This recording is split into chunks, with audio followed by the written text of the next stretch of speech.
जान्हवीने paddy Kamble यांच्याबद्दल अपशब्द वापरले होते। त्यावर जान्हवीच्या नवऱ्याकडून स्पष्टीकरणही देण्यात आलं, पण तेवढ्यातच योगिता चव्हाणने सांगितलं जान्हवीचं खरं रूप काय आहे ते। मागील 2-3 दिवसाआधी बिग बॉसच्या घरात जान्हवीने जे पंढरीनाथ कांबळे यांच्याबद्दल वाईट शब्द वापरले होते, त्यावर बिग बॉसचा संपूर्ण चाहता वर्ग तर नाराज होताच, सोबतच अनेक मराठी कलाकारांनी सुद्धा जान्हवीच्या या वक्तव्याचा निषेध केला। बिग बॉसच्या 24व्या भागात एका तास दरम्यान जान्हवी किल्लेकर कडून रागाच्या भरात पॅडी कांबळे यांच्या करिअर बद्दल अपशब्द वापरण्यात आले। आयुष्यभर ओव्हर ऍक्टिंग करून दमले, ओव्हर ऍक्टिंग आता घरात दाखवतायत। आणि आता यानंतर सोशल मीडियावर प्रेक्षकांकडून या गोष्टीबद्दल प्रचंड राग व्यक्त करण्यात आला। अनेक कलाकारांनी पॅडीच्या समर्थनात काही पोस्टही शेअर केल्यात आणि म्हणूनच आता जान्हवीला सोशल मीडियाच्या माध्यमातून प्रचंड प्रमाणात हेट मिळत आहे।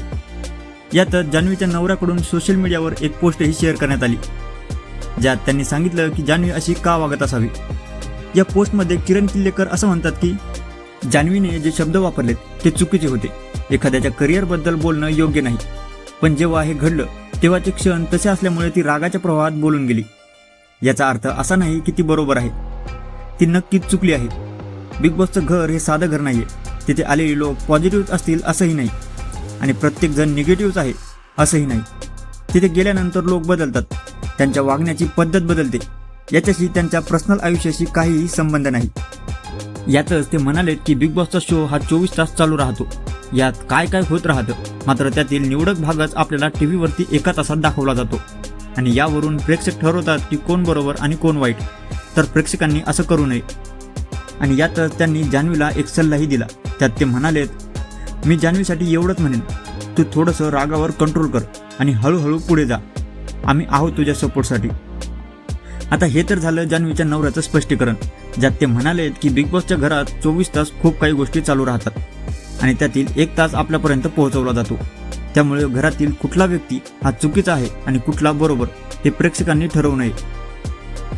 त्याचबरोबर ते असंही म्हणालेत की बिग बॉसचा खेळ हा चालू असताना कोण कसं वागतं, कसं उत्तर देतं, यावरही प्रेक्षकांनी लक्ष दिलं पाहिजे। आणि यातच आत्ताच बिग बॉसच्या घरातून बाहेर पडलेल्या सदस्या योगिता चव्हाण यांनी एका मुलाखतीत जान्हवीच्या बिग बॉसच्या घरातील वागणुकीवर स्पष्ट मत मांडलं। मी एकदाच भेटलेली तिला, फक्त ओळखत होते मी तिला की ही जान्हवी आहे, कलर्सच्या शोमध्ये नेगेटिव्ह करते वगैरे, पण आत गेल्यावर तिचं रूप बघायला मिळालं ते फारच अनएक्सपेक्टेड होतं रे। ते बघून झालं की बापरे ही अशी आहे, वाटली नव्हती त्या दिवशी शूटिंगला अशी। आणि ती काहीतरी अशी गुंडगिरी एक सुरू आहे त्या सगळ्या ग्रुपची आणि ती त्याचा लीडर आहे ॲक्च्युली निकी, पण निकीला ओव्हरपॉवर करायला कुठेतरी तिच्यापेक्षा जास्त रूड, जास्त वाईट वागायला जाते आणि बाहेर आल्यावर कळलं की प्रेक्षकही तिला हिट करतायत। टेलिव्हिजनवर आपण विलन्सना जरी बघत असलो तरी एक प्रेम असतं प्रेक्षकांच्या मनात त्या विलन्ससाठी, ते स्क्रीनवर वाईट असतात, ते पर्सनल आयुष्यात वाईट नसतात, ते रियालिटी शोमध्ये सुद्धा तशीच वागते। आता काय ती अभिनय करते काय खरंच अशी आहे देवाला आणि बिग बॉसलाच माहीत।